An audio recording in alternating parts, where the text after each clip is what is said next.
Hello， 大家好，欢迎来到 G 频道大马番薯日记，我是杰克。OK， 不知不觉呢，我才发现到原来我当了 YouTuber， 就是在内容创作这一块啦，已经过了2年又4个月。我还记得当时候是因为疫情的关系，然后工作上不顺遂，做得不开心，所以就毅然决然的辞职回来陪小孩，然后一直就做 YouTuber 视频内容创作这一块，一直做到现在。时间真的是过得非常的快，光阴似箭。然后间中呢，我的身旁也是很多人不知道我在干些什么。每次跟他们见面的时候，他们就会问：你每天就是拍视频而已是吗？所以呢，今天这支影片呢，我就打算来跟你们分享一下我疫情过后回到来马来西亚当 YouTuber 视频内容创作自媒体这一块，我的日常到底是在干一些什么？顺便来跟你们分享一下 YouTuber 是真的想象中那么好赚吗？还有做自媒体的收入来源呢是从哪里来的？也来解答一些非常好奇的观众的问题啦，因为我陆陆续续都有收到很多问题，他们就讲单靠 YouTube 可以养家吗？你是一个有家庭的人之类的，所以呢，我就趁着这个机会来跟大家分享一下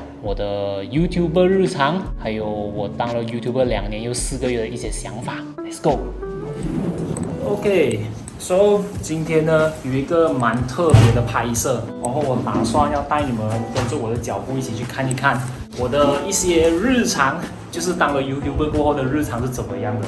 So， 现在要出发啦 ，Let's go。这次的拍摄呢算是蛮特别的，所以我觉得很刚巧的可以给你们看一下。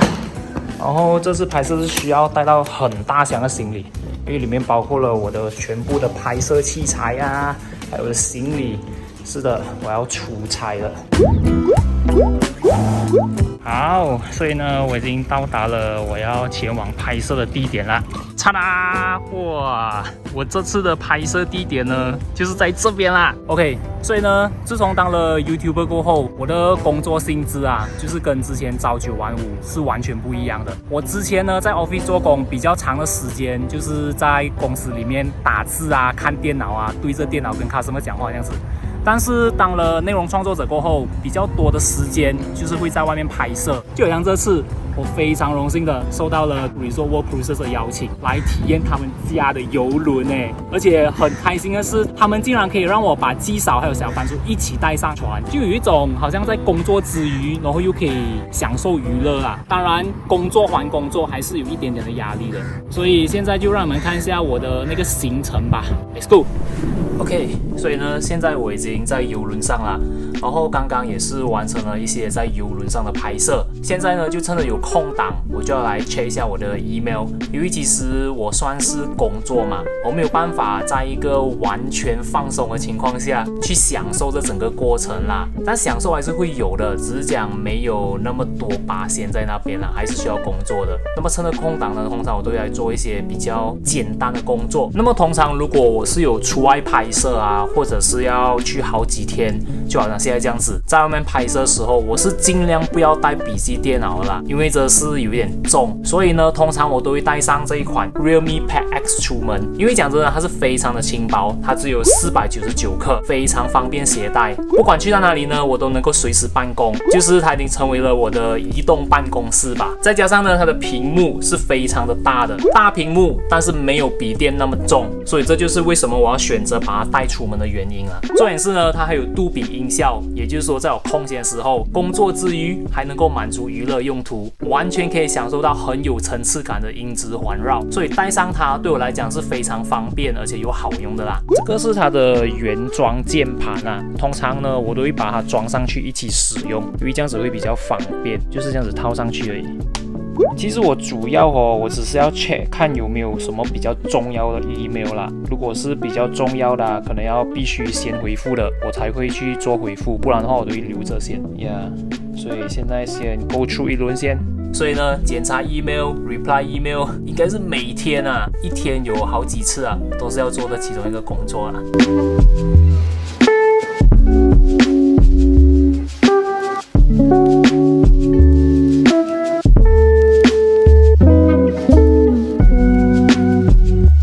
而且且这个 Realme Pad X 哦，它不单单能够随时随地的让我检查 email， 它还有一个功能哦，不是一个啊，是好几个功能，是我本身蛮喜欢的。For example， 因为现在我在邮轮上嘛，所以我刚刚去查了一些 information， 其实这个邮轮真的很大，你看还有很多层楼诶，然后每一层哦我都不懂还有什么东西，那么我就上网查咯，这些呢就是我查到的资料，好像5楼啊是 cabin spa， 然后7楼跟8楼就是 dining area 呀，所以这 information 哦我觉得很重要而且很有用啦。在这样的情况下呢，我会把它记录下来，然后还有一个功能是我觉得很酷的，那就是分屏，2个手指这样子滑下去，它分屏了，我就开启我的 note，maybe 这个呀我有用到的时常，这个是我那时候查资料用到，全部都记在这边，我再加多一个 page， 然后我觉得这个 information 很重要嘛，对不对？我就可以来到它旁边这个任务栏，你们看这地方有一个小小个灰色的bar，我只要给它推出来，这边你可以放你时常用或者是你喜欢用的应用程序，假如现在我要 screenshot。OK， 然后就 edit， 我是觉得这个 information 有用啦，我就给它 crop 好来 ，crop 好过后就打勾咯，打勾了，然后我要加在这个 note 这边嘛 ，image photo screenshot crop，OK， 你看它就在这边了，对不对？我可以自己 adjust 它的那个大小啊，然后我放在这边，再自己做一些 note。Yeah， 我觉得同时间可以用2个屏哦，是很酷的一件事情啊，因为非常的方便。重点是哦，它不单单可以开2个屏哦，它还可以开一个叫做小浮窗的东西。For example， 我在查这 information 的时候 ，OK， 我查到一半啊 ，For example 啦，我要拿这个 day tour， 这个 day tour 是50块新币嘛，然后如果我不知道马币是多少，我可以 call out， 从这个任务栏这边交出一个浮窗 calculator。可能50块新币乘一个3倍嘛，150，而且这个浮窗哦是可以移动的，你要移去哪里都可以，你还可以把它变大变小哦。你看，同时间用3个窗口，是不是很酷？我再试一下，开多另外一个，扣好我的 file， 哇，你看4个窗口，真的很酷哦，我跟你们讲，对我来讲非常方便啊。如果不要的话就关掉了，关掉了。那么当工作还有娱乐全部掺杂在一起的那种心情到底是怎么样呢？其实这个对我来讲，现在这个 moment 是蛮贴切的啦，因为我在工作之余，我又可以享受到那么一点点的快乐，享受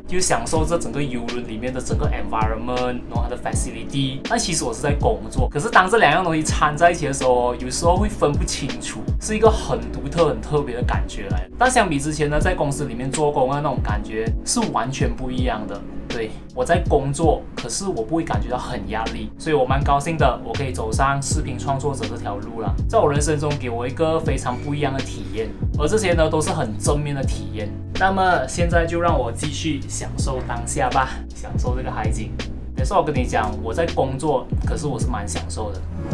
嘿，你在做什么？我在涂颜色。是啊。这个是什么来的？那个是涂颜色的这个。这个是什么？青蛙。青蛙。对。青蛙是什么颜色？青蛙是 green color 的。所以你在读 green color 啊？当了 YouTuber 过后呢，在这2年又4个月里啦，几乎每一天我鸡嫂还有小番薯都是生活在一起的。间中当然有很多的酸甜苦辣啦，但无可否认是我们在一起的时间真的是比以前多了很多。试想一下，如果我没有当 YouTuber 帮人家打工的话，也不可能会像现在这么多时间可以相处在一起。当然啦，我们都还在怎么样学习当一个好爸爸、好妈妈。间中的酸甜苦辣真的是只有当了父母过后人才知道了。大部分时间呢，小番薯就会像这样子坐在我旁边，好像我在这边做工，然后过后他就坐在我旁边做他的事情。所以呢，这个 Realme Pad X 里面的儿童空间对我来讲哦，是一个很好的辅助工具，尤其是鸡嫂不在的时候，就是这个儿童空间啦 ，Kid Space。然后有很多时候呢，很多人就会讲哦，如果你一直让小孩子去用平板的话，对他们的眼睛不好。但是其实哦，在 Realme Pad X 里面有保护眼睛的功能，好像这个。滑下来，你可以选择 Dark Mode、Eye Comfort 或者是 Reader Mode。如果你按这个 Reader Mode 的话，它就完全变黑白了。所以呢，通常我都会放 Eye Comfort 就好了。这样呢，我也比较放心让它去使用。最近呢，我们发现到小番薯已经开始学握笔了，所以就算他在用这个 Realme Pad X 的时候，只要有 Realme Pencil， 他也可以学怎么样正确的去握笔。这个 Realme Pencil 的外形呢，它跟普通铅笔长得是一模一样啦。然后过后它是采用无线充电的方式来充电的。只要听到打的一声，然后过去出现这个屏幕，就代表它已经在充电了，而且它的吸力很强，不会轻易掉下来。然后呢，这个 Realme Pencil 哦，它是有压感的，你看，画轻一点就比较细，画大力一点它就比较深。而且比较粗，所以呢，这个小番薯画到非常的开心，看到？你在这么？然后有时候我出门的时候也会带上这一整套东西，方便我在外面随时工作。有空的时候呢，我也是会用这个 Pad X 来做一些简单的初步剪辑。好像那些脚本已经有了嘛，然后过后我就会做一个初步的剪辑，看哪一个 part 是我不要的，可能有些部分是我觉得不需要的，我就在那边做一些 cutting， 先 cut 掉它这样子哦。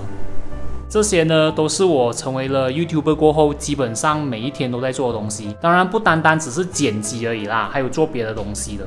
For example， 给你们看一下这个想 idea， 对，最近的影片就是这个啦，云顶梦号的。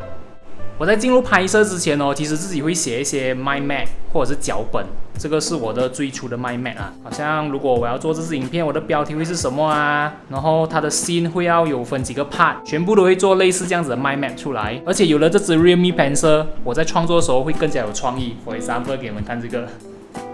这个是那时候我去游轮的时候所做的一些 note 啊，所以呢不需要带一大本的笔记簿或者是散乱纸张，在整个创作过程当中呢是比较享受的。现在电量只剩下28%而已，所以我要拿去充电。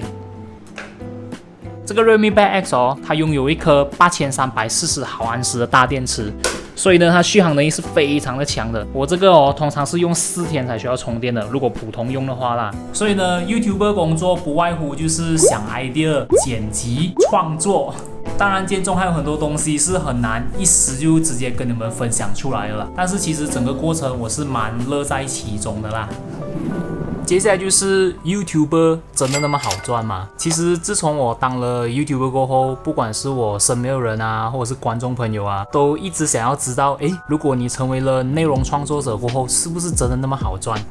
可是呢，我在这边我不会好像公开收入啦，我只会跟你们讲，可能收入来源是从哪里来。如果你有兴趣要成为一个内容创作者或者是 influencer 的话，我这边的收入来源呢是 based on 我自己的亲身经验。其实还有很多方式是可以得到收入的，好像直播带货这些啊，全部我都没有动到。那么其实我并不是完全靠 YouTube 来成为我的主收入，就是我们没有办法把所有的鸡蛋都放在一个篮子里面，因为讲真的 YouTube 的那个盈利其实它不是很稳的，这个是 depend on 你的 view 啊，然后 depend on 你的 subscriber， 其实 view 是最重要的，所以 YouTube 盈利呢就是成为了 influencer 过后的第一个收入来源咯。只要你达标了4000个 watching hours， 然后1000个 subscriber 就可以开通盈利了，这个就是 YouTube 盈利。而第二个呢，其实我之前我有跟你们讲嘛，我在马来西亚我有跟一个 influencer marketing 的 agency 合作，我们是 profit sharing 啦，但是我现在已经跟他终止合约，然后我自己已经跑出来自己开公司，自己开自己的小小的自媒体公司这样子啦。而这样子的一个形式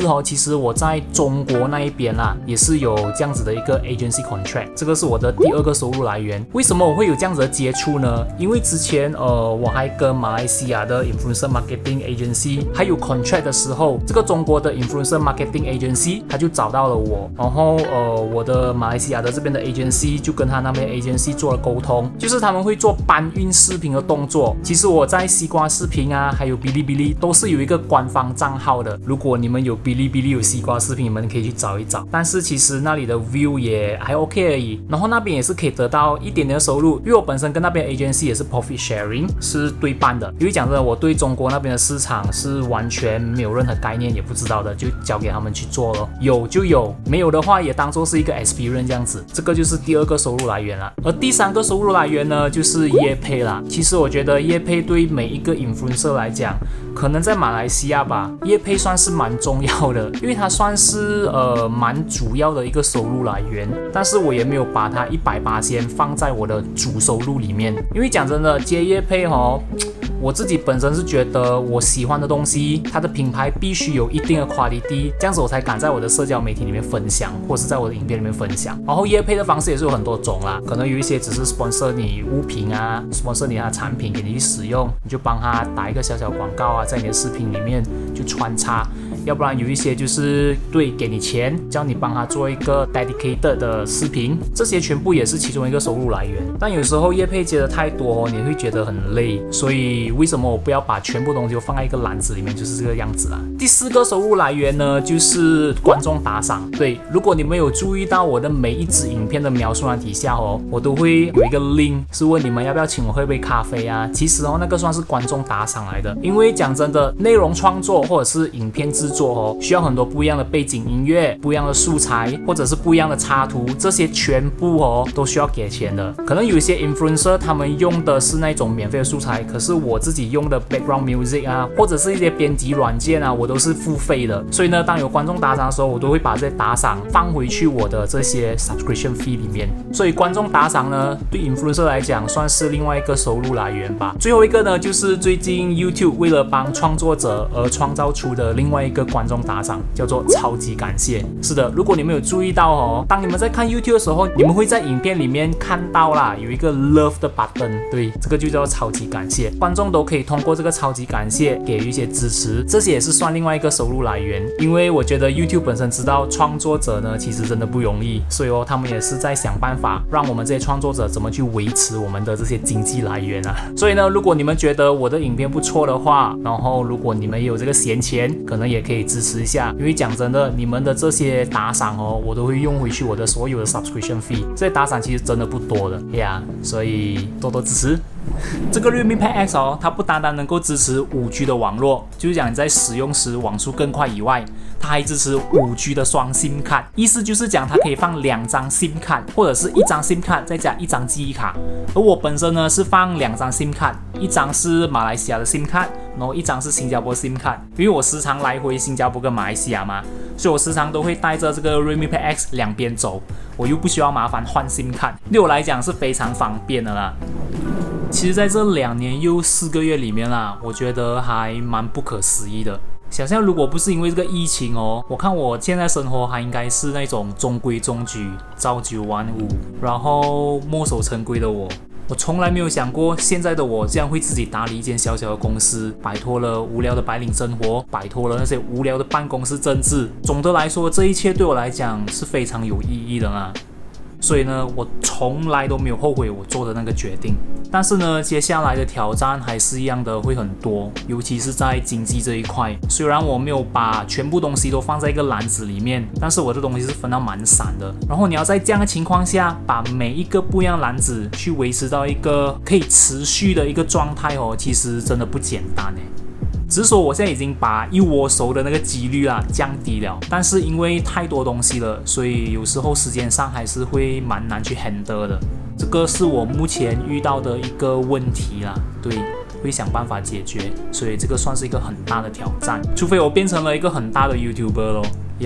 如果我是一个很大的 YouTuber， 我的 view 又 OK 的话，可以 maintain 那一边所得到的盈利 YouTube 盈利就可以来维持另一边的消费之类的。当有了这样子的稳定的一个经济基础，我才可以做更多的东西，所以现在还在努力当中。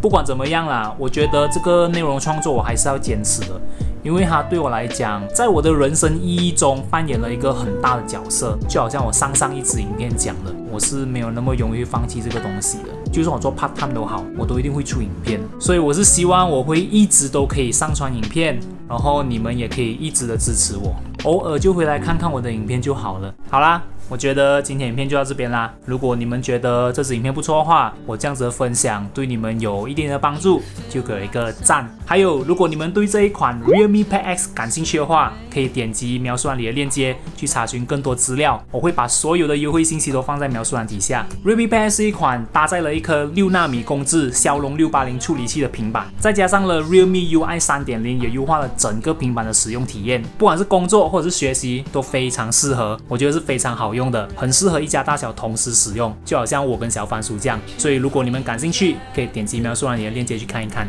好啦，今天就到这边啦，我们下一次影片见，拜。Within this romance, I get the chance.